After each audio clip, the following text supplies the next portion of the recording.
Congress was discussing this issue, and things blew up at a House committee there when the issue of guns came up. You had Republicans on the committee, some of them even, going through and showing guns during the hearing. Watch this.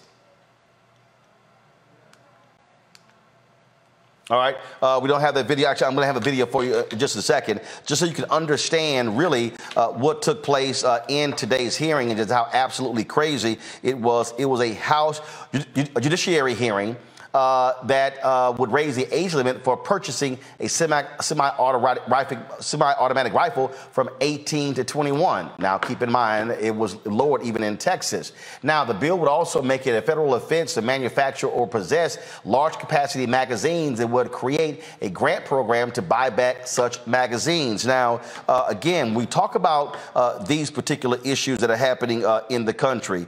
You have, as we expected, again, Republicans literally defending their position on guns and then complaining by saying, how dare Democrats say they're not trying to do anything to deal with the issue. But they're not.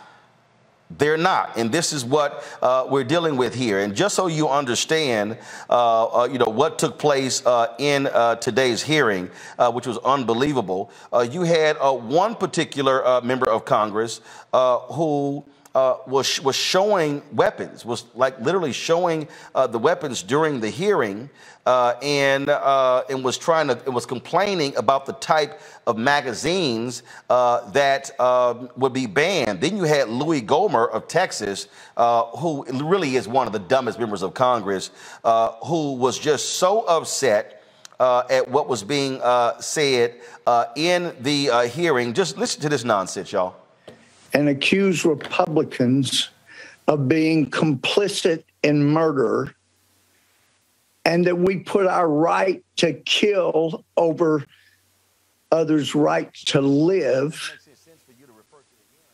to infer by rhetorical supposed questions, who are you here for? We must be here for the gunman, is an outrage. How dare you? All right. So Gohmert, he's upset and mad at that. But y'all, come on. I mean, we see exactly what's going on here. You don't have Republicans who are trying to actually do something about this very issue, because what they're most concerned about are the gun manufacturers. They're not actually trying to step up and do anything about this problem. This is one. So. Welcome you to the launch of the Mass Poor People's Low Wage Assembly and Moral March on Washington, D.C., June 18, 2022. We are a new, unsettling force, and we are powerful. New, unsettling force, and we are here. We're rising up to demonstrate the compelling power that we, poor and low-income people, have to reconstruct society from the bottom up. And we need to do it with the loudest voices possible, the biggest actions possible. Because we know that there is no scarcity in this land. The only scarcity is the moral will to do what's right.